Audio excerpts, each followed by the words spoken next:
இன்னைக்கு வந்திருக்கிறார்கள். கர்த்தருடைய வார்த்தையை கொடுக்கும்படியாக நாம் எல்லா கரங்கத்துடைய நாம் ஐயாவிடம் வரவேற்போம்.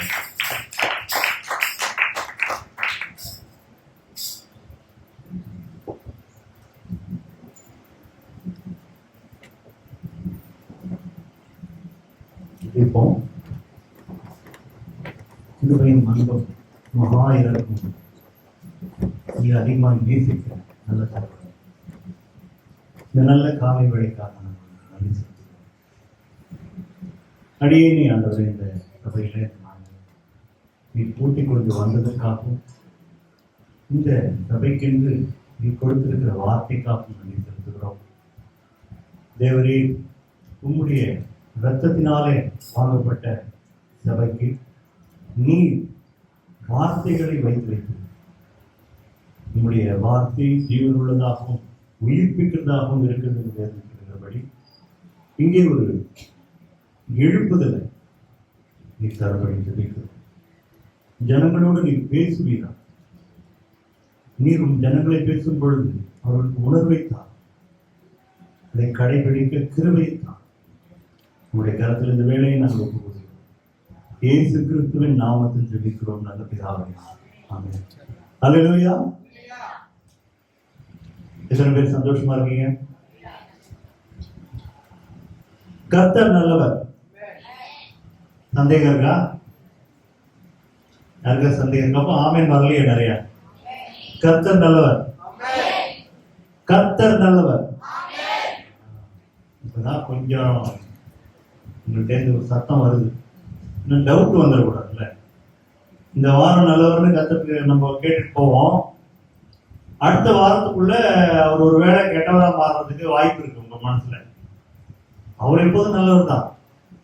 நீங்க நினைச்சுப்பீங்க கர்த்தர் நல்லவர் என்பதை வெறும்னு நான் சொல்றதுனாலயோ இல்லை யாரோ ஒரு பிரசங்கியார் சொல்றதுனால கேட்க கூடாது. எப்படி கேட்கணும்? நீங்களே ருசிச்சு பார்க்கணும். உங்களுக்கு எதிர்க்க உட்காந்து நல்ல ஒரு சக்கரை பொங்கல், ஏதோ ஒரு ஸ்வீட்டு நான் மட்டும் சாப்பிட்டே இருந்து எப்படி இருக்கு சிஸ்டர், எப்படி இருக்கு பிரதர் கேட்டா நீங்க என்ன சொல்லுவீங்க? நான் அநியாயமா இல்லையா?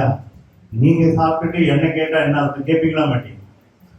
நான் ருசிச்சு பார்த்ததுனாலதான் கர்த்தர் நல்லவர்னு சொல்றேன்.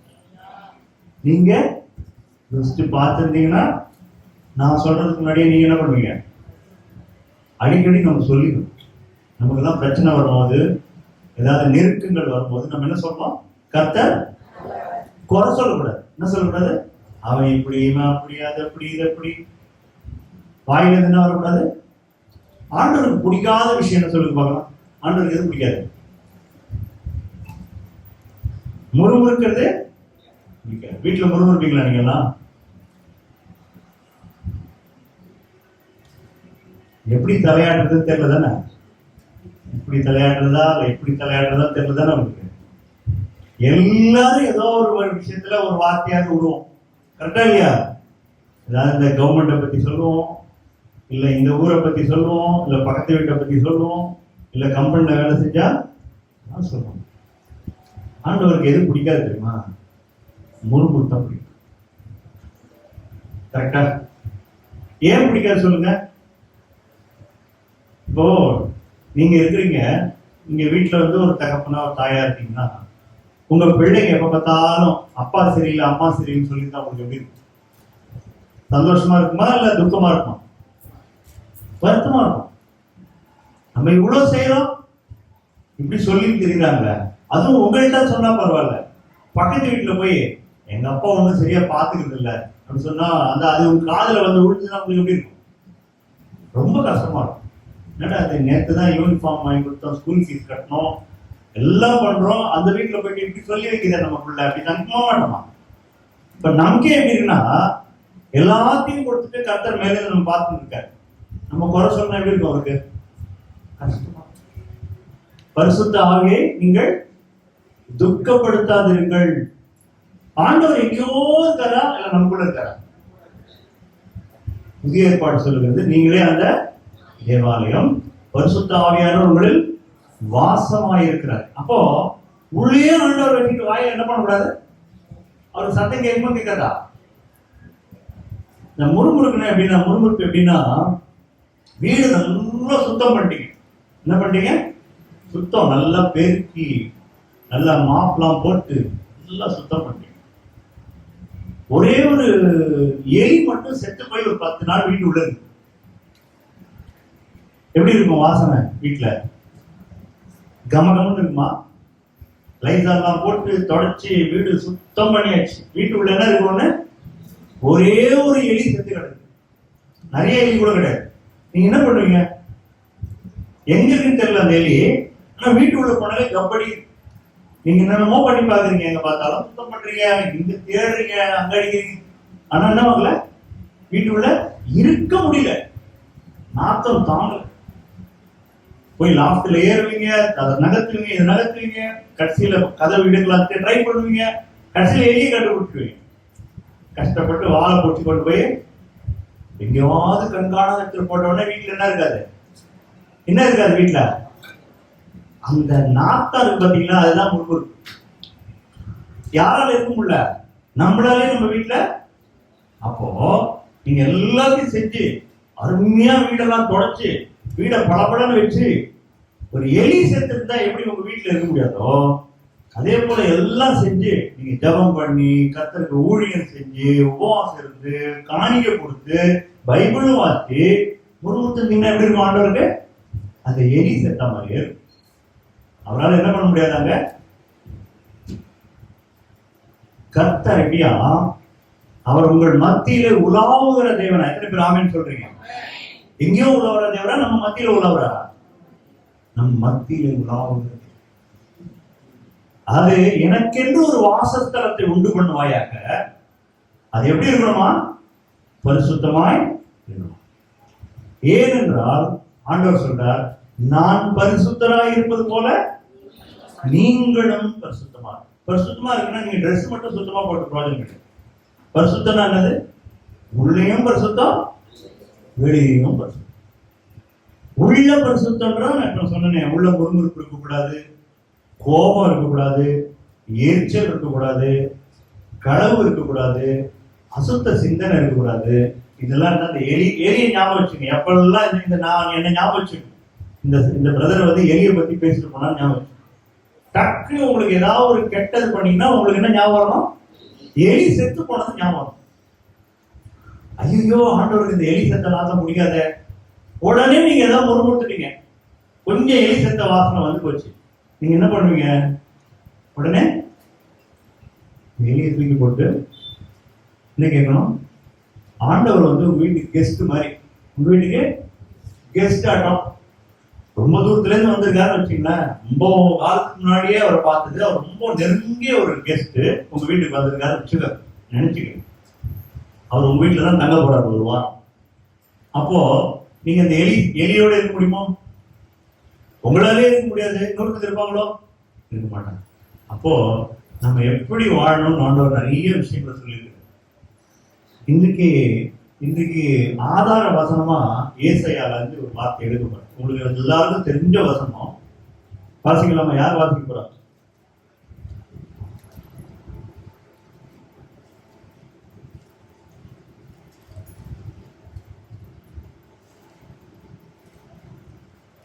ஏசாயாவின் புஸ்தகம் 55வது அதிகாரம் 8-9 வசனம் வாசிக்க பார்க்கலாம்.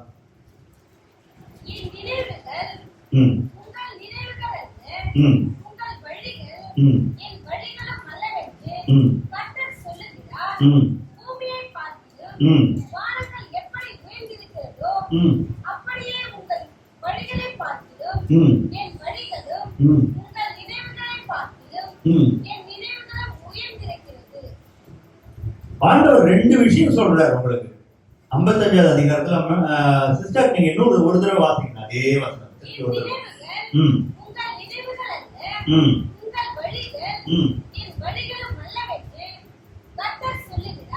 இருங்க.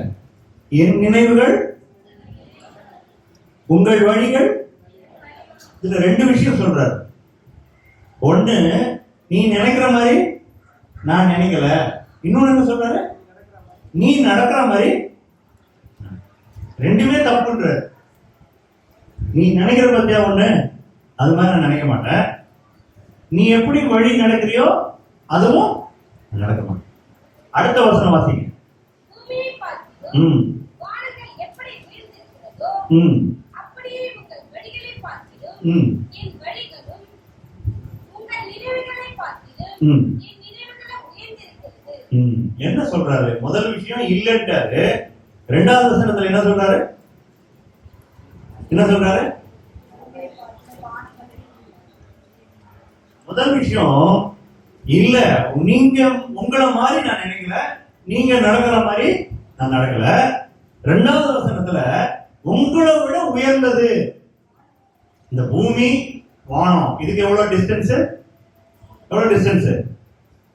கணக்கிலேயே சொல்ல முடியாது இல்லையா? எவ்வளவு உயர்ந்து இருக்கிறதோ அப்படி என்னுடைய வழியும் உயர்ந்து இருக்கு. ஆண்டவர் சொல்றாரு, நம்ம ஒரு சில காரியங்கள் ஒரு விதமா தீர்மானிச்சுட்டு போவோம். ஏதோ ஒரு பிரச்சனை வந்ததுன்னா நம்ம என்ன பண்ணுவோம்? இப்படி செஞ்சிடலாம், இந்த பிரதரை போய் நம்ம உதவி கேட்டோம்னா இப்படி முடிச்சிடலாம், இப்படி போய் செஞ்சிடலாம் இப்படின்னு சொல்லி நிறைய யோசிப்போம். ஆனா திடீர்னு வேற ஒரு வழியில கர்த்தர் கூட்டு போவார். தெரியுமா? பார்த்திருக்கீங்களா? நம்ம எதிர்பாராத வழியிலிருந்து நமக்கு உதவி வரும். அதான் நம்ம ஆண்டவர். நம்ம எதிர்பார்க்காத அவாந்திர வெளிகளில் ஆறுகளையும் வனாந்திரத்துல வழிகளையும் உண்டு பண்ணுகிறார். நம்ம இங்க பார்த்து இது ஒரு முட்டு சந்தாரு வழியே இல்லைன்னா கர்த்தர் அங்க ஒரு வழியை உண்டு பண்ணுவார். இங்க செங்கடல் இருக்கு, இங்க பிளக்கவே முடியாது, எப்படி போறதுன்னு தெரியல, அங்க என்ன பண்ணுவார் ஆண்டவர்? அங்க ஒரு வழியை உண்டு பண்ணுகிற கர்த்தர். அதனால நீங்க என்ன நினைக்க கூடாதுன்னா, இப்படி ஆயிப்போச்சே, இந்த மாதிரி ஒரு மோசமான நிலைமை ஆயிப்போச்சே, நம்ம என்ன செய்யறதுன்னு நீங்க என்ன பண்ணக்கூடாது? நினைக்கவே கூடாது. ஒரு செகண்ட் கூட நினைக்க கூடாது. நம்ம மண்டையை போட்டு பிச்சை கூடாது. யார் மண்டையை போட்டு பிச்சை கூடாது? நம்ம மண்டையை போட்டு இப்படி ஆயிப்போச்சு, இந்த பிரச்சனையை நான் எப்படி சமாளிப்பேன், அதை எப்படி சமாளிப்பேன், ஏன் இப்படிங்கிற நிலைமைக்கு ஒருத்தர்கிட்ட போனா என்ன கிடைக்கும்? தீர்வு யார்கிட்ட கிடைக்கும்? ஆண்டவர் சொல்றார், நான் உன்னை விட்டு விலகுவதும் இல்லை. இது என்னைக்குமே ஞாபகம் வச்சுக்க வேண்டியதான் இருக்கு. கர்த்தரின் மெய்ப்பரா இருக்கிறார், நான் முடிஞ்சு போச்சா? யார் மெய்ப்பரா இருக்கா உங்களுக்கு? பாஸ்டரோ இல்ல வேற யாரோ கிடையாது, கர்த்தரே மெய்ப்பரா.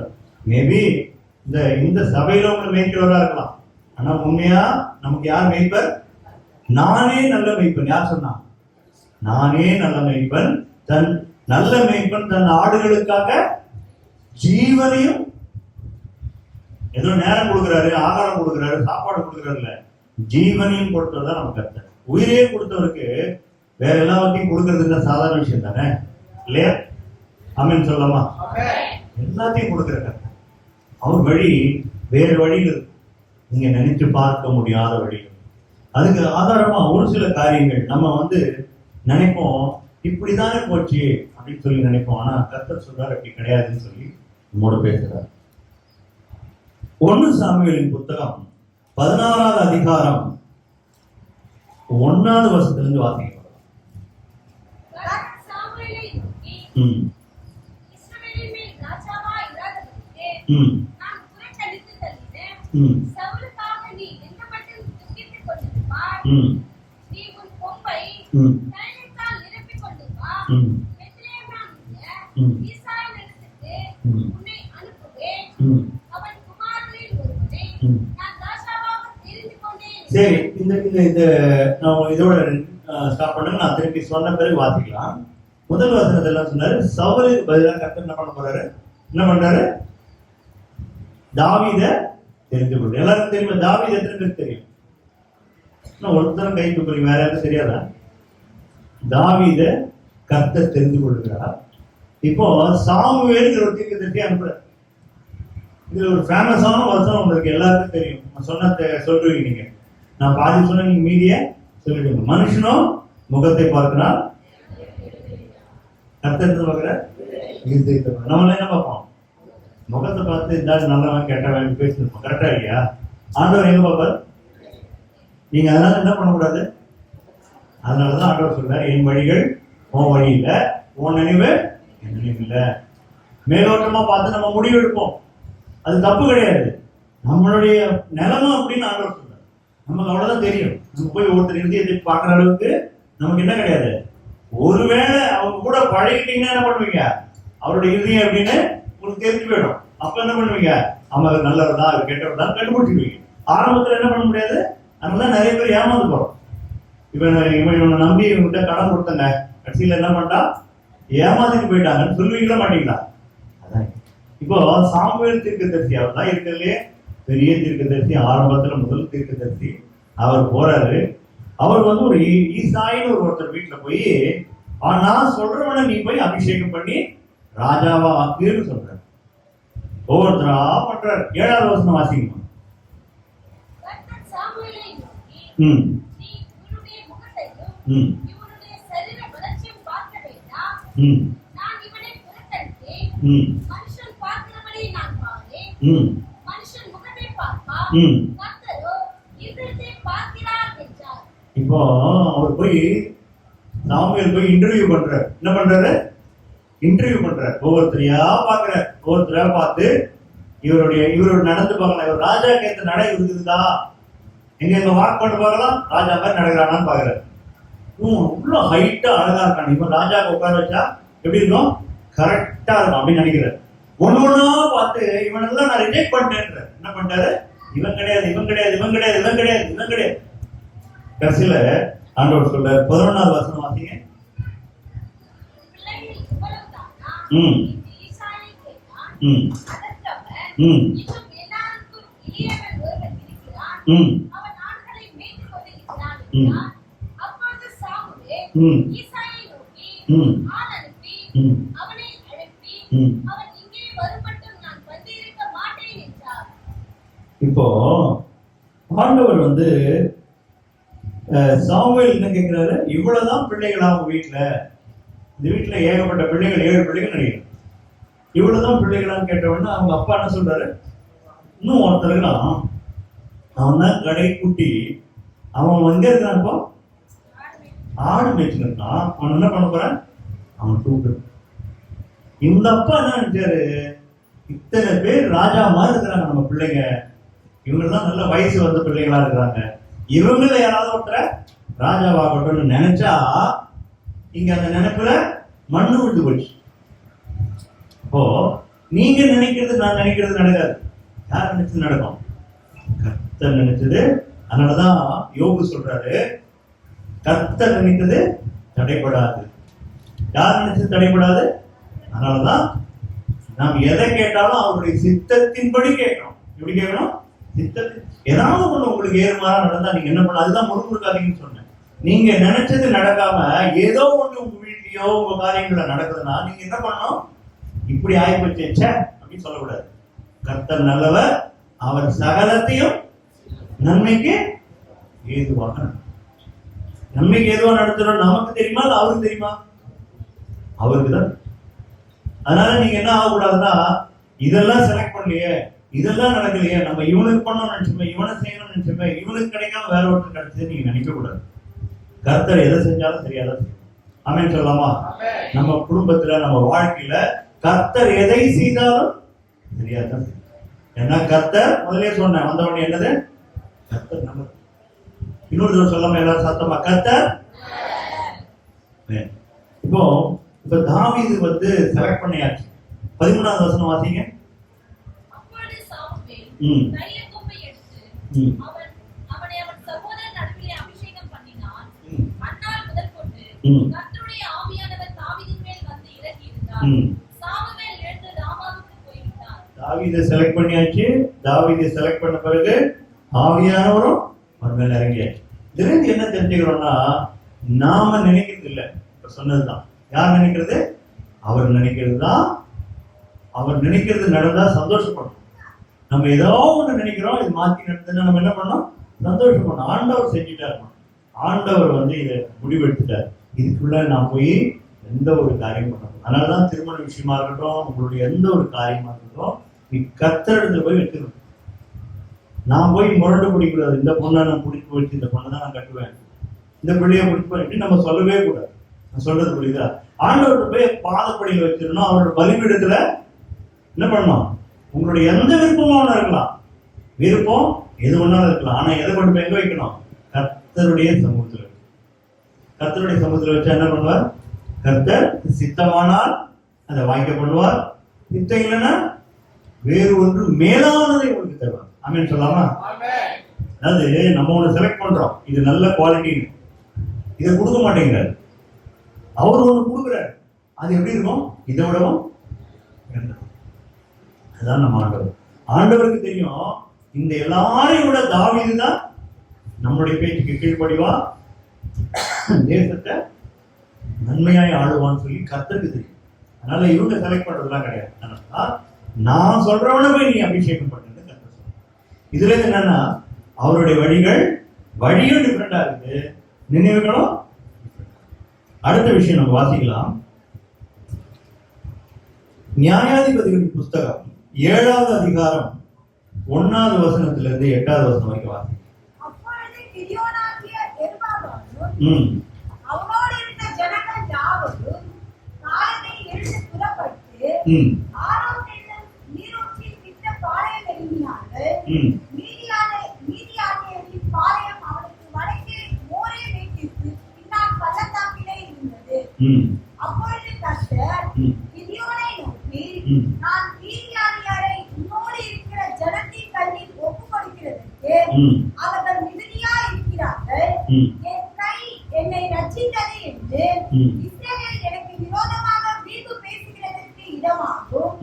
ஆகையால் பயமும் திகிலும் உள்ளவன் எவனோ அவன் திரும்பி கீழையாத் மலைகளில் இருந்து விரைவாய் ஓடி போக கடவன் என்று நீ ஜனங்களின் செவிகள் கேட்க பிரசித்தப்படுத்து என்றார்.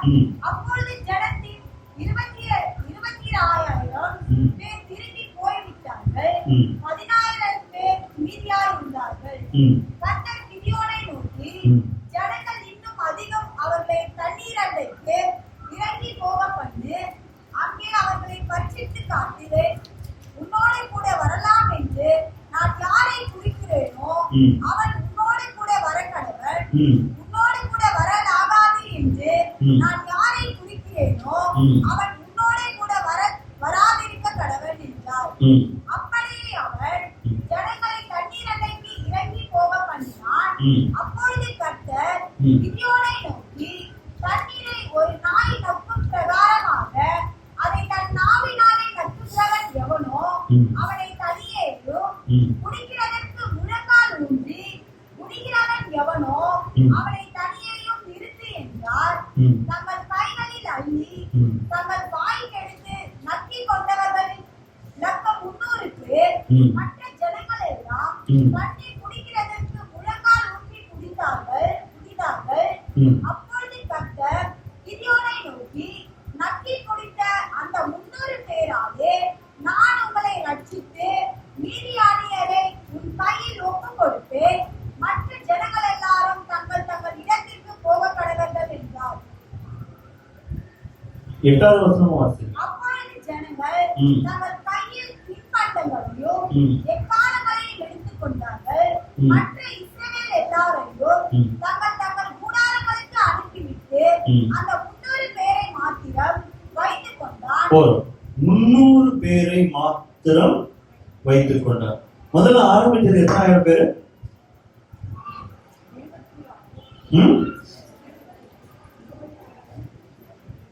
அதாவது கிதியோனை பத்தி எத்தனை பேருக்கு தெரியும்?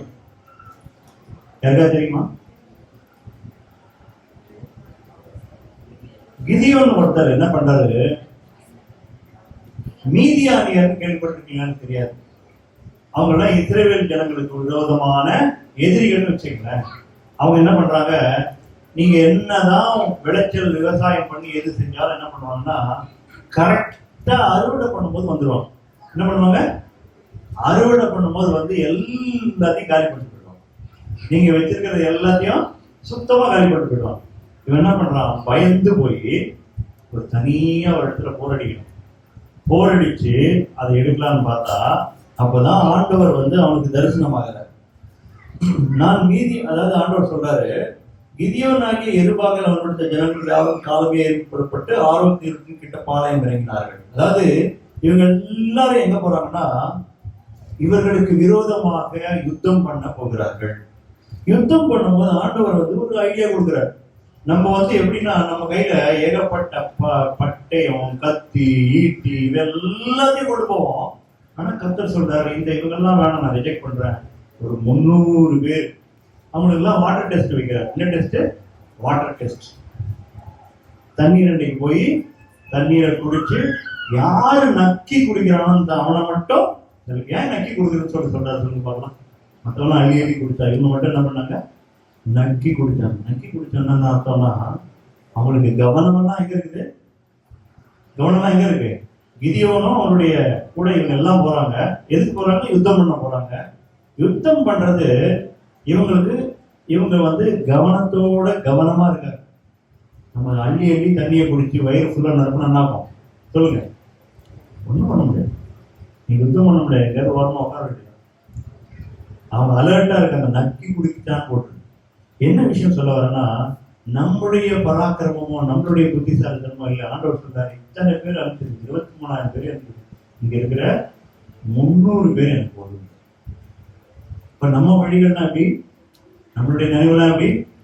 நம்மளுடைய பராக்கிரம், என்னுடைய சொத்துனாலதான் நான் இதை வாங்கினேன்னு சொல்லுவோம், என்னுடைய சாமர்த்தியத்தினால்தான் இதை செஞ்சேன்னு சொல்லுவோம். ஆனா அதெல்லாம் இல்லவே இல்லை. கர்த்தர் நம்ம கூட இருந்ததுனால இன்னைக்கு நம்ம ஜீவனோட பிரச்சனை பெறாமன்னு சொல்றீங்க. இன்னைக்கு நம்ம உயிரோடு இருக்கிறது யாரால? நீங்க நேற்று சாப்பிட்டதுனாலயா? இல்ல நல்லா எக்ஸசைஸ் எல்லாம் பண்ணதுனாலயா? ஆரோக்கியமா இருக்கிறதுனாலயா? ஒன்றும் கிடையாது.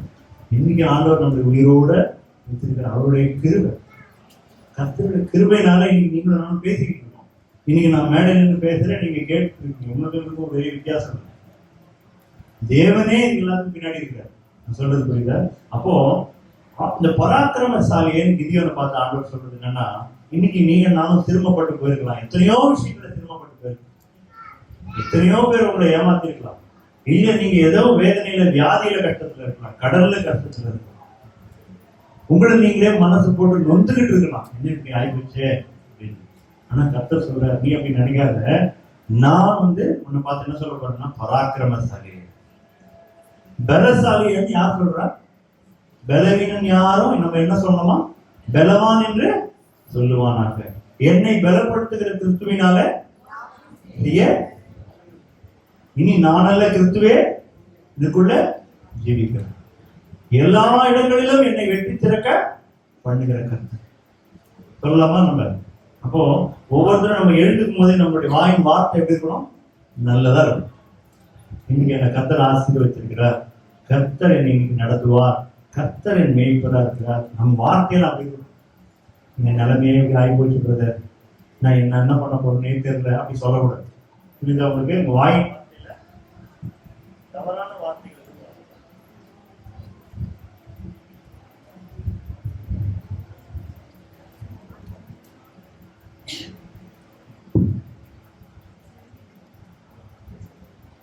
அவன் கிதியோனுடைய நிலைமை அப்படிதான். நான் என்ன சொல்றான், நான் இருக்கிறதே ரொம்ப சின்ன ஃபேமிலி, என்ன போய் இந்த காரியத்தை தெரிஞ்சுட்டீங்க, இவ்வளவு பெரிய யுத்தத்துக்கு என்ன போய் தெரிஞ்சு. இன்னைக்கு நீங்களும் நானும் யுத்தத்துல தான் இருக்கிறோம், கரெக்டா இல்லையா? ஒவ்வொரு நாளும் போராட்டத்துல தானே இருக்கிறோம். போராட்டம் இருக்கா இல்லையா? எத்தனை பேர் போராட்டம் இருக்கு? இல்லாதவங்க மட்டும் கை தூக்குவாங்க. இப்ப எல்லாருக்குமே போராட்டம், போராட்ட களம் இது. போராட்டத்துல கர்த்தர் யார் கூட கர்த்தர் இருப்பா? அவங்களுடைய ஜனங்களோடு கர்த்தர் இருப்பார். அவன் நாம மட்டும் போராடல, யுத்தம் யாருக்கு போட்டிருக்கு? கர்த்தருடைய. இன்னைக்கு நீங்களும் நானும் தனியா கஷ்டப்பட தேவையில்லை. கர்த்தர் நம்மோட இருக்கிறதுனால அவரே நமக்காக யாவையும் செய்து முடிப்பார். நீங்க மனசு போட்டு குழப்பி போனா நான் என்ன பண்ண போறேன்? நீங்க போங்க, அதுக்கு முன்னாடி கர்த்தர் போயிடுவார். அவர் உங்களுக்கு முன்பாக செல்லுகிறவர். அவர் யாருக்கு முன்பாக செல்லுகிறார்? யாருமே நம்ம என்ன நினைக்கிறோம்னா, நாம மட்டும்தான் எல்லாத்தையும் செய்யறோம்னு நினைக்கிறோம். அதனாலதான் நம்ம சோர்ந்து போறோம். எப்படி போறோம்? நான் தான் எங்க வீட்டுக்கு செய்யறேன், நானே தான் நான் நடத்துறேன், இந்த குடும்பத்துக்கு நான் தான் நிக்கிறேன்னு சொல்லாதீங்க. இதுக்கு முன்னாடி கர்த்தர் நிக்கிறார். நீங்களும் நானும் உயிரோடு இருக்கிறதே கர்த்தருடைய கிருபைனா, மத்ததெல்லாம் யாரு நம்மளா செய்ய போறோம்? அவர் தானே செய்ய போறாரு இல்லையா? இல்ல எத்தனை பேருக்கு விசுவாசம் இருக்கு கர்த்தர் மேல? விசுவாசிக்கிறோம் பாக்கியம். நான் சொல்றது புரியுதா? எப்போதுமே தெரிஞ்சுங்க, ஒண்ணு தேவனாலே கூடாத காரியம் அதுக்கு இணைய இன்னொரு வசனம் இருக்கு, விசுவாசிக்கிறவர்களால் கூடாத காரியம் எதுவுமே. நீங்க விசுவாசித்தால் தேவனுடைய, புரியுதா உங்களுக்கு? என்ன பண்ணணும்? விசுவாசித்தால் என்ன நிலைமையா இருந்தாலும் சரி, உங்க குடும்ப வாழ்க்கையில இருக்கட்டும், உங்களுடைய படிப்பின் காரியமா இருக்கட்டும், உங்க பிள்ளைகளின் காரியமா இருக்கட்டும், எது இருந்தாலும் தேவனால் கூடாத காரியம் மேல. நீங்க என்ன விசுவாசிக்கிறீங்களோ அதான் நடக்கும். அப்படின்னு சொல்லலாம். நீங்க வேற விதமா விசுவாசிச்சீங்கன்னா அது நடக்காது. நான் சொல்றது புரியுதா? இப்போ லாசருன்னு ஒருத்தர் இருந்தார், உங்களுக்கு எல்லாருக்கும் தெரியும். யாரு? மார்த்தாள் மரியாளோட தம்பி. அப்போ அவன் வியாதியா இருக்கும் போதே ஆண்டவர்கிட்ட சொல்லியாரு. கரெக்டா இல்லையா? அவன் வியாதிப்பட்டிருக்கும் போதே இயேசுவுக்கு இந்த காரியத்தை சொல்லியாச்சு. இயேசு உடனே போயிருக்கணுமா கூடாதா? அவர்களிடத்துல மிகவும் அன்பா இருந்தாலும் போட்டிருக்கு. அப்போ நம்ம தெரிஞ்ச ஃபேமிலி ரொம்ப வியாதிப்பட்டிருக்காங்கன்னா நம்ம என்ன நினைப்போம்? சொல்லுங்க, என்ன பண்ணுவோம்? உடனே போய் பார்க்கணும், அவங்க பாவம் நம்மளை எதிர்பார்ப்பாங்க அப்படின்னு அவங்களுக்கு போய் கொஞ்சம் ஆறுதலா நம்மளால முடிஞ்ச உதவி செய்வோம், போகவும் மாட்டோமா? ஆனா என்ன பண்ணார் இயேசு? கேள்வி கேட்ட பிறகு 2 நாள் அங்கே தங்கி இருந்தாரு. நீங்க என்ன நினைப்பீங்க ஆண்டவரை? சொல்லுங்க. உங்க பிரச்சனையும் என் பிரச்சனையும் அதான் பண்றாரு ஆண்டவர். வேணுட்டே 2 நாள் தங்கி இருக்காரு. நீங்க அழுது புரண்டு செபிக்கிறீங்க, அப்பயும் ஆன்சர் வரல. இப்போ ஒரு விஷயத்தை மட்டும் ஞாபகம் வச்சுங்க. லாசர் உயிரோடு இருக்கணும்னு ஆண்டவருக்கு ஆசை இருக்கா இல்லையா? சொல்லுங்க, சத்தமா சொல்லுங்க. இப்ப நீங்களும் நானும் தான் லாசர்னு வச்சுக்கோங்க. யார் யார் லாசர்? நீங்களும் நானும் லாசர். இயேசு இருக்காரு. நம்மளுடைய பிரச்சனையை கொண்டு போய் ஆண்டவருக்கு சொல்லியாச்சு. என்னதுன்னு? வியாதியா இருக்கிறோம், இல்லைன்னா கடல்ல இருக்கிறோம், பிரச்சனையா இருக்கும், ஏதோ ஒண்ணுங்க. நீங்க ஏதோ ஒண்ணு வச்சுங்க பேரை ஆண்டவருக்கு தெரியப்பட்டாச்சு. ஆண்டவர் சும்மா கம்முன்னு இருந்தா நீங்க என்ன சொல்லுவீங்க? சொல்லுங்க. இன்னைக்கு முறுமுறுக்கிற காரியத்துக்கெல்லாம் மேட்டருக்கு வராங்க. சொல்றது புரியுதா? கம்முன்னு இருக்காரு. இப்போ உங்களுக்கு மனசு என்ன தோணும்? நானா ஆண்டவர் இவ்வளோ நல்ல பேர்லாம் அவர் பட்டி போட்டிருக்கு, நம்ம விஷயத்துல ஒன்றை கூட ஹெல்ப் பண்ண மாட்டாரு, கல்லு மாதிரி இருக்கிறாரு, சொல்லவும் மாட்டோமா? ஆனா ஆண்டவர் என்ன பண்ண போறாரு? இப்போ என்ன பண்ண போறாரு? சொல்லுங்க. போறாரு. 2 நாள் கழிச்சு எங்க போறாரு? ஆண்டவருக்கு லாசர் மரிச்சிட்டான்னு தெரியுமா தெரியாதா? சொல்லுங்க. செத்தே போயாச்சு. அவங்க அடக்கமும் பண்ணியாச்சு. 2 நாள் கழிச்சு போனதுனால செத்து போய் 2 நாள் ஆச்சு. இவர் கிளம்பி 2 நாள் ஆச்சு. கரெக்டா 4 நாள் கழிச்சு தான் அங்க போய் சேர்றாரு. அதனாலதான் அங்க மரியாதை சொல்லும் பொழுது என்ன சொல்றா? 4 நாள் இருப்பாங்க. 4 நாள் ஆயிட்டே இருக்கும். நாரி போன ஒரு பணத்தை என்ன பண்ண போறாரு கர்த்தர்? சொல்லுங்க. இன்னைக்கு உங்க நிலைமை எங்க வேணாலும் இருக்கலாம். எப்படி? சாகறதுக்கு முன்னாடி ஸ்டேஜ்லயும் இருக்கலாம், சாகும் தருவாயில கூட இருக்கலாம், செத்த பிறகும் இருக்கலாம், செத்து 1 நாள் கூட ஆயிருக்கலாம், செத்து 4 நாள் ஆயிருக்கலாம். இது எல்லாவற்றையும் சரி பண்ண யாரால முடியும்? ஆமென் சொல்லாமா? அதான் கர்த்தர். நீங்க உங்களுடைய மனதில் இருக்கிறதெல்லாம் நீங்க அழிக்கிற ஆண்டவர் ரப்பர் போட்டு அவர் மேல இருக்கிற அவநம்பிக்கைன்னு சொல்லுவோம்ல. என்னது? அவிசுவாசம், அவநம்பிக்கை. எது பிடிக்காது தெரியுமா கர்த்தருக்கு? அவிசுவாசம் பிடிக்காது. விசுவாசமா இருக்கிறவங்களை கண்டா ஆண்டவர் என்ன பண்ணுவாருன்னா மெச்சிக்குவார். என்ன பண்ணுவாரு? மெச்சிக்கிறது என்னது? தோல்ல கை போட்டு சூப்பரா அப்படி சொல்லுவோம்ல, பிரமாதம், உன்னுடைய விசுவாசம் எவ்வளவு அருமை அப்படி சொல்லுவோம்ல. ஆண்டவரை பார்த்து மெச்சிக்கிறார் நிறைய இடத்துல. அவருடைய விசுவாசத்தை கண்டு அவர் ஆச்சரியப்பட்டார்னு போட்டிருக்கோம். என்ன? ஆனா அவிசுவாசமா இருந்தா என்ன சொல்றாரு? அற்ப விசுவாசியே, இப்படி நீ நம்பாம போயிட்டேன்னு சொல்லு. புரியுதா உங்களுக்கு? இன்னைக்கு இவங்க நிலைமை தான். இவங்க வழியெல்லாம் டிஃப்ரெண்டா இருந்து இயேசு நீங்க வந்திருந்தீங்கன்னா அதை போட்டிருக்கு. யோவான் எழுதின சுவிசேஷத்துல நீங்க வந்திருந்தீங்கன்னா என்ன ஆயிருக்கும்? குணப்படுத்திடலாம். ஆனா என்னாச்சு?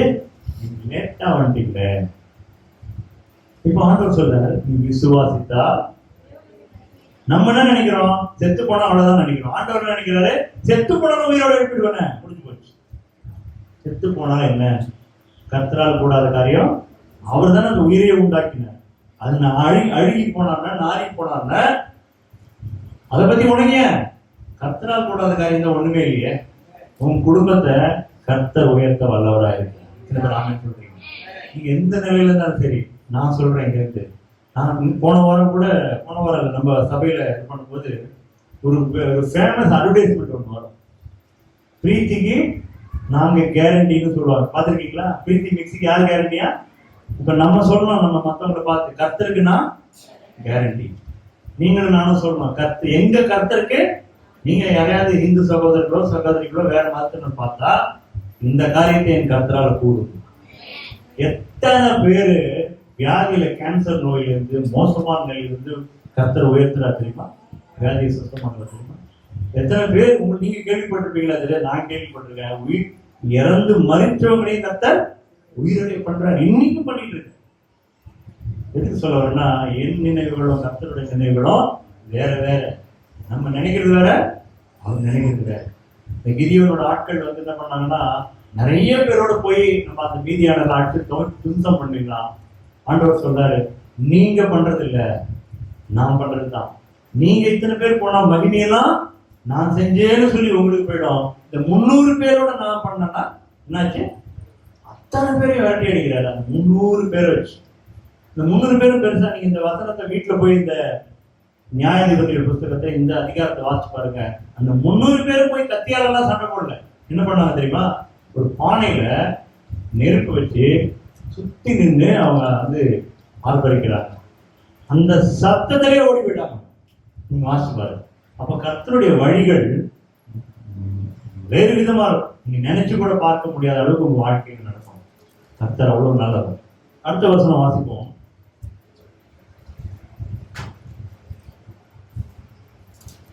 ரெண்டு நாளாகமத்தின் புத்தகம் 20வது அதிகாரம் 20, 21, 22 வாசி.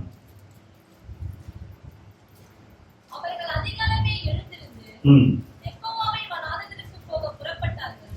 புறப்படுகையில் யோசபாத் நின்று, யூதாவே, எருசலேமின் குடிகளே, கேளுங்கள், உங்கள் தேவனாகிய கர்த்தரை நம்புங்கள், அப்பொழுது நிலைப்படுவீர்கள். அவருடைய தீர்க்கதரிசிகளை நம்புங்கள், அப்பொழுது சித்தி பெறுவீர்கள் என்றான். பின்பு அவன் ஜனத்தோடு ஆலோசனை பண்ணி, பரிசுத்தமுள்ள மகத்துவத்தை துதிக்கவும், ஆயுத மனிதர்களுக்கு முன்னாக நடந்து போய் கர்த்தரை துதியுங்கள், அவர் கிருபை ஏற்றுக்கொண்டதென்று கர்த்தரை பாடவும் பாடல்களை நிறுத்தினார்கள். 22 அவர்கள் பாடி துதி செய்ய தொடங்கின போது, யூதாவுக்கு விரோதமாய் வந்து பதிவிருந்த அம்மோன் புத்திரரையும் மோவாபியரையும் சேயீர் மலை தேசத்தாரையும் ஒருவருக்கு விரோதமாக ஒருவரை கர்த்தர் எழுப்ப பண்ணினதினால் அவர்கள் வெட்டுண்டு விழுந்தார்கள். என்ன ஆச்சா? இந்த வசனம் நீங்க வாசிச்சிருக்கலாம், இந்த சம்பவத்தை நீங்க வாசிச்சிருக்கீங்களா எனக்கு தெரியாது. யோசபாத்னு ஒரு ராஜா இருந்தார். யோசபாத் ராஜாக்கு விரோதமா முதல் வசனத்தை வாசிங்களா? 20வது அதிகாரம் முதல் வசனம் வாசிங்க. இதற்கு பின்பு மோவாப் புத்திரரும் அம்மோன் புத்திரரும் அவர்களோட அம்மோனியருக்கும் அப்புறத்திலுள்ள மனுஷரோடு கூட யோசபாத்துக்கு விரோதமாய் யுத்தம் பண்ண வந்தார்கள். அடுத்த வசனம். சிலர் வந்து யோசபாத்தை நோக்கி, உமக்கு விரோதமாய் ஏராளமான ஜனங்கள் கடலுக்கு அக்கறை இருக்கிற சீரியாவிலிருந்து வருகிறார்கள். இதோ அவர்கள் இக்கோனியா ஆசாசோம் தாமாரில் இருக்கிறார்கள் என்று அறிவித்தார்கள். அப்பொழுது யோசபாத் பயந்து கர்த்தரை தேடுவதற்கு ஒருமுகப்பட்டு யூதாவைக்கு உபவாசம். இப்போ விரோதமாய் வந்தார்கள். இன்னைக்கு பழைய ஏற்பாட்டுல விரோதமாய் வந்தார்கள்னா, ராஜாவுக்கு விரோதமாய் வந்தாங்கன்னா மனுஷர்களை சொல்றோம்னு வச்சுக்கோங்களேன். இன்றைக்கு நம்ம கண்ணுக்கே தெரியாத விரோதமாய் இருக்கிறது யாரு? அந்தகார லோகாதிபதி. சத்ருனா இன்னைக்கு பக்கத்து வீட்டுக்காரன், எதிர் வீட்டுக்காரன் சத்ரு கிடையாது. யார் சத்ரு இன்னைக்கு? சொல்லுங்க. நமக்கு எதிரியாகிய பிசாசானவன். நமக்கு ஒரு பிரச்சனை வருதுன்னா யார் தூண்டப்பட்டு வருது தெரியுமா? சொல்லுங்க. இப்போ யோசபாத்துக்கு இந்த நிலைமை வருது. அவனை சுற்றி அவனுடைய எதிரிகள் என்ன பண்ணாங்க? சூழ வந்து அவனுடைய யுத்தம் பண்ண வருகிறார்னு கேள்விப்பட்டான். யோசபாத் என்ன பண்றான்? 3வது வசனத்துல, அப்பொழுது யோசபாத் பயந்து ஓடல, கர்த்தரை தேடுகிறதுக்கு ஒருமுகப்பட்டு யூதாவெங்கும் உபவாசத்தை கூறுகிறான். இப்போ யாராவது கொஞ்சம் யோசிச்சு பாருங்க. நம்ம ஒரு நம்ம ஈரானுக்கும் யுஎஸ்ஏக்கும் சண்டை எல்லாருக்கும் தெரியுமா தெரியாதா? ஈரானுக்கும் அமெரிக்காவுக்கும் சண்டை நடக்குது. ஈரான் வந்து அவங்களுடைய ஆயுதங்களை வச்சு சண்டை போடுறாங்க, அமெரிக்கா அவங்க ஆயுதங்களை வச்சு சண்டை போடுறாங்க. இப்போ ஒரு ஆர்மி, ஒரு யுத்தம் நடக்குதுன்னா இந்த நாடு என்ன பண்ணோம்? இவங்களோட ஆட்கள் அனுப்புவோம், அந்த நாடு அவங்களுடைய போர் வீரர்கள் அனுப்புவோம். 2 பேர் யுத்தம் பண்ணுவாங்க. இங்க பாக்குறதுக்கு காமெடியா இருக்கு. இவன் என்ன பண்றான்? உபவாசத்தை கூறுகிறான். யோசபாத் ராஜா என்ன பண்றான்? உபவாசம். அவன் வந்துட்டா சண்டைக்காங்க. நீ போருக்கு போறதுக்கு பதிலாக இங்க போய் யாராவது உபவாசம் பண்ணுவாங்களா?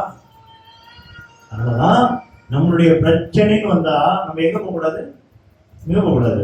சண்டைக்கு போய் போருக்கு போக கூடாது. எங்க போனோம்? கர்த்தர் இடத்துல முதல்ல போனோம்.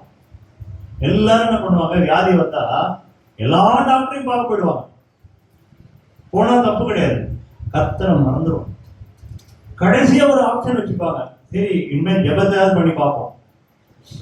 ஜெபம் எப்ப பண்ணுவாங்க? லாஸ்ட். டாக்டர்லாம் கைவிட்ட பிறகுதான் யார்கிட்ட போறது? கர்த்தர்கிட்ட போறது. அப்படி இருக்கு. நமக்கு ஒரு பிரச்சனை வந்தா யார்கிட்ட போய் நிற்கணும்? அவரும் சொல்றாரு, நான் ரட்சகர், நானே உன் பரிகாரியான கர்த்தர்கிறாரு. நாம ஆண்டவர்கிட்ட போகாம ஏன் அவர்கிட்ட போறோம்? இன்னைக்கு யோசபாத் நம்ம கத்துக் கொடுக்குறாரு. நீங்க என்ன பண்ணுங்க, அவர்கிட்ட அவரை போய் இங்க போய் என்ன பண்றான்னா, அவருடைய கம்ப்ளீட் கோயர் 20வது வசனம், அதிகாலமே எழுந்து தெக்கோவின் வனாந்தரத்துக்கு போக புறப்படுகையில் யோசபாத் நின்று, யூதாவே எருசலேமின் குடிகளே கேளுங்கள், உங்கள் தேவனாகிய கர்த்தரை நம்புங்கள். அதுல நம்புங்க, அப்பொழுது நிலைப்படுவீர்கள். அவருடைய தீர்க்கதரிசிகளை நம்புங்கள், அப்பொழுது சித்தி பெறுவீர்கள். பின்பு அவன் ஜனத்தோட ஆலோசனை பண்ணி பரிசுத்தம் உள்ள மகத்துவத்தை துதிக்கவும், ஆயுதம் அணிந்தவர்களுக்கு முன்னாக நடந்து போய் கர்த்தரை துதியுங்கள், அவர் கிருபை என்றும் உள்ளது என்று கர்த்தரை பாடவும் பாடகரை நிறுத்தினான். இவன் போய் என்ன பண்றான்னா, வாளோட வில்லோட ஆட்களை நிறுத்தல. யாரும் போய் நிறுத்துறான்? பாடகர்களை போய் நிறுத்துறான். அங்க போய் இதை பார்க்கறதுக்கு நமக்கு சிரிப்பா இருக்குமா இருக்காது? இங்க ஒரு மாருக்கு முன்னாடி போய் பேண்ட் வாசிக்கிறவங்கள இது வாசிக்கிறவங்களுக்கு முன்னாடி நிறுத்தினா நமக்கு என்ன தோணும்? பைத்தியக்காரனா இருக்கான், ஃபைட்டுக்கு வாடானா. ஆனா இங்க இருந்து நடந்து பாருங்க, அடுத்த வசனம் பாருங்க, அடுத்த வசனம் பாருங்க. இதெல்லாம் தான் நம்ம கத்துக்கணும். அவர்கள் பாடி துதி செய்து தொடங்கின போது யூதாவுக்கு விரோதமாய் வந்து பதிவிருந்த அம்மோன் பித்திரரையும் மோவாபியரையும் சேயீர் மலை தேசத்தாரையும் ஒருவருக்கு விரோதமாய் ஒருவரை கர்த்தர் எழும்ப பண்ணினதால் அவர்கள் வெட்டுண்டு. இப்போ யோசபாத் சண்டை போட்டாரா, கர்த்தர் சண்டை போட்டாரா? சொல்லுங்க. இன்னைக்கு நமக்கு கர்த்தர் சண்டை போடணும்னா நம்ம என்ன பண்ணணும்? சொல்லுங்க. அவரை துதிச்சோம். நீங்க துதி உங்க வீட்டுல இருந்து எத்தனை பேர் வீட்டுல ஜெபம் பண்ணுவீங்க? குடும்ப ஜெபம். நான் சொல்றது என்னது? குடும்ப ஜெபம். குடும்பமா ஒரு உங்க வீட்டுல 4 பேர் இருக்கீங்கன்னா நீங்க என்ன பண்ணணும்? குடும்பமாய் கர்த்தரை ஒரு 2 பாட்டு பாடி துதிச்சு என்ன பண்ணுவீங்களா? பண்ணீங்கன்னா அந்த வீடு ஆசீர்வதிக்கும். எந்த வீட்டுல துதி இருக்குதோ அந்த வீட்டுல பிசாசுடைய காரியங்கள் இருக்காது. நீங்க வேணா நினைச்சு பாருங்க, உங்களுக்கு எத்தனையோ நாட்கள்ல எத்தனையோ விஷயங்கள் உங்களுக்கு விரோதமா இருந்திருக்கலாம். அப்போ துதிச்சு பாருங்க, உங்களுடைய துதியின் சத்தம் உங்க வீட்டுல இருந்து கேட்கணும். நீதிமானின் கூடாரத்துல ரட்சிப்பின் சொல்லுங்க கம்பீர சத்தம். இன்னைக்கு நீங்களும் நானும் துதிக்காதனாலதான் நம்ம ஏகப்பட்ட பிரச்சனைகளை சந்திக்கிறோம். தேவனை துதிக்கிறது அதுக்கு பதிலாக ஏதாவது முறுமுறுக்கிறோம், பேசுறோம், வாய்க்கு வந்ததெல்லாம். இந்த வாயை வச்சுட்டு சும்மா இருக்க மாட்டோம். கரெக்டா இல்லையா? இந்த வாயை வச்சுக்கிட்டு சும்மாவே இருக்க மாட்டோம்.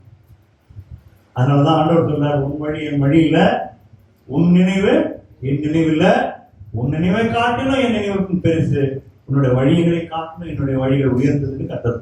ஆமென் சொல்லலாமா? கடைசியாக நான் விஷயத்தை சொல்லி முடிக்கிறேன்.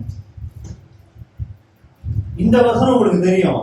எரிகோ மதில இவங்கெல்லாம் துதியினாலும் ஆர்ப்பரிப்பினாலும் அந்த மதிலை தகர்த்தெறிந்தார்கள் தெரியும். யோசுவாவின் புஸ்தகம் 6வது வசனம் 6வது அதிகாரம் 1ல இருந்து வாசிங்க. எரிகோ இஸ்ரவேல் புத்திரருக்கு முன்பாக அடைக்கப்பட்டிருந்தது, ஒருவர் வெளியே போகவும் இல்லை.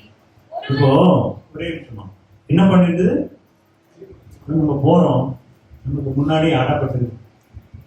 நம்ம வாழ்க்கையில ஏதோ ஒரு தடை வருது. நீங்க ஒரு வேலை தேடுறீங்க, கிடைக்க மாட்டீங்க. என்னது வேலை தேடுறீங்க, கிடைக்கல. நீங்க ஏதோ ஒன்று நல்ல விஷயம் செய்ய போறீங்க, நடக்க மாட்டேங்குது. இதுக்கு பேர் வந்து தடைன்னுவாங்க. உங்க கண்ணுக்கே தெரியாம ஏதோ தடை வருதா? நான் எது செய்ய போனாலும் ஃபெயிலியர் ஆகுது பிரதர், நான் எதை செஞ்சாலும் மிஸ்டேக் ஆகுது பிரதர் சொல்றோமா? அப்போ ஏதோ ஒரு தடை இருக்கு.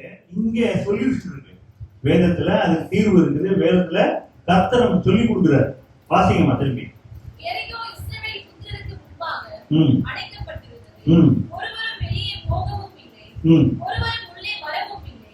கர்த்தர் யோசுவாவை நோக்கி, இதோ எரிகோவையும் அதன் ராஜாவையும் யுத்த வீரரையும் கொடுத்துட்டாரு.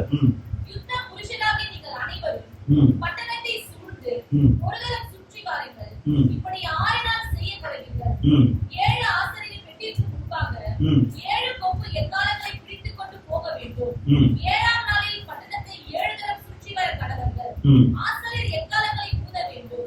அவர்கள் அந்த கொம்புகளினால் நெடுந்தோடி இடும்போது நீங்கள் எக்காள சத்தத்தை கேட்கும் போது ஜனங்கள் எல்லாரும் மகா ஆரவாரத்தோடு ஆச்சரிக்க கடவர்கள். அப்பொழுது பட்டணத்தின் அலங்கம் இடிந்து விழும். உடனே ஜனங்கள் அவரவர் தங்களுக்கு நேராக ஏற கடவர்கள் என்றார். அடுத்த வருஷம் வாசிக்கிறேன். அந்தபடியே நூனின் குமாரனாகிய யோசுவா ஆசாரியரை அழைத்து உடன்படிக்கை பெட்டியை எடுத்துக்கொண்டு போங்கள். தொனிக்கும் 7 எக்காளங்களையும் 7 ஆசாரியர்கள் கர்த்தருடைய பெட்டிக்கு முன்பாக பிடித்துக் கொண்டு போக கடவர்கள் என்று சொல்லி ஜனங்களை நோக்கி பட்டணத்தை சுற்றி நடந்து போங்கள். யுத்த சன்னத்தரானவர்கள் கர்த்தரின் பெட்டிக்கு முன்பாக நடக்க கடவர்கள் என்றார். இந்த எரிகோ மதில் ஒரு பெரிய மதில். நீங்க கூட இப்போ கம்ப்யூட்டர்ல இன்டர்நெட்ல தேடி பார்த்தீங்கன்னா அந்த மதில் எப்படி இருக்கும்னா, அந்த மதில் மேல ஒரு 4 வண்டிகள் போக முடியும். மதில் மேல எப்படி இருக்கும்? ஆமா, பெரிய ரோடு மாதிரி இருக்கும். மதில் மேல ரோடு மாதிரி இருக்கும். அதுல 4 வண்டி போகலாம். அந்த அளவுக்கு அகலம். நீங்க நினைக்கிற மாதிரி மதில் செவருனா இந்த மாதிரி செவரு அப்படின்னு நினைக்காதீங்க. அவ்வளவு பெரிய செவரு. ஆண்டவர் ஒரு ஐடியா கொடுக்குறாரு. என்ன கொடுக்குறாரு? 7 தடவை சுத்துங்க, கடைசி நாள்ல 6 பெறீங்க. என்னாச்சு? பாம்பு வச்ச மாதிரி வெடிக்குது. அங்க இன்னும் பாம்பனை வச்சுட்டு வந்த மாதிரி அலங்க இடிஞ்சு இன்னைக்கு நமக்கு விரோதமா இருக்கிற எல்லா எரிகோ மதில்களும் இயேசுவின் நாமத்துல இடிந்து விழும். புரியுதா உங்களுக்கு? உங்களுக்கு விரோதமா எது இருந்தாலும் சரி, கர்த்தரை துதிக்கும் போது என்னாகும்? அது இல்லாமல் போகும், அது நிர்மூலமாகும். அதுதான் உண்மை. அதுதான் நம்ம என்ன பண்ணோம், நம்ம வாயில ஒண்ணும் பண்ணக்கூடாது. கர்த்தர் மேல நம்ம பிரியமா இருந்து அவர் துதிக்கணும். இதுதான் நீங்களும் நானும் செய்வோம். நீங்க நினைக்கலாம் கர்த்தரை துதிச்சா இதெல்லாம் நடக்குமான்னு. நீங்க வேணா செஞ்சு பாருங்க. கர்த்தருக்குன்னா எல்லாரும் சொல்லலாமா? கர்த்தருக்கு நம்ம கேரண்டி. நீங்களும் நானும் சாட்சியா இருக்குன்னு சொன்னாரு. ஆண்டவர் என்ன சொன்னாரு? நம்ம எதுக்கு இருக்கணுமா? சாட்சியா. அவர் யாரோ நான் யாரோன்னா இருக்கக்கூடாது. நான் அவரை கேரி பண்ணிட்டு போகணும். ஏன்னா ஆண்டவர் கூட நான் அவரை ஏற்றி கொண்டு போகிற கழுத மாதிரி. புரியுதா உங்களுக்கு? கர்த்தரை ஏற்றி கொண்டு போகிற கழுத மாதிரி. இன்னைக்கு நானும் கழுதையும் தனியா இருக்கக்கூடாது. நானும் அவரும் ஒன்னா இருந்தீங்கன்னா எல்லாம் நன்மையா முடியும். நீங்க தனிப்பட்ட ரூட்ல போனீங்கன்னா நடக்காது. கர்த்தர் வழியில போனீங்கன்னா காரியங்கள் வாய்க்கப்படும். கடைசியா ஒரு வசனம் சொல்லி நான் முடிக்கிறேன்.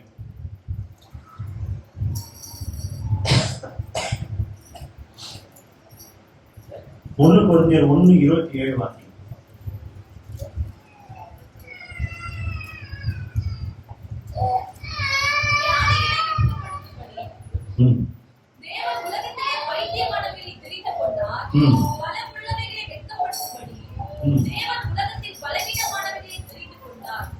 என்ன சொன்னாரு? ஞானிகளை வெட்கப்படுத்தும்படி தேவன் உலகத்தில் பைத்தியமானவைகளை தெரிந்து கொண்டார்.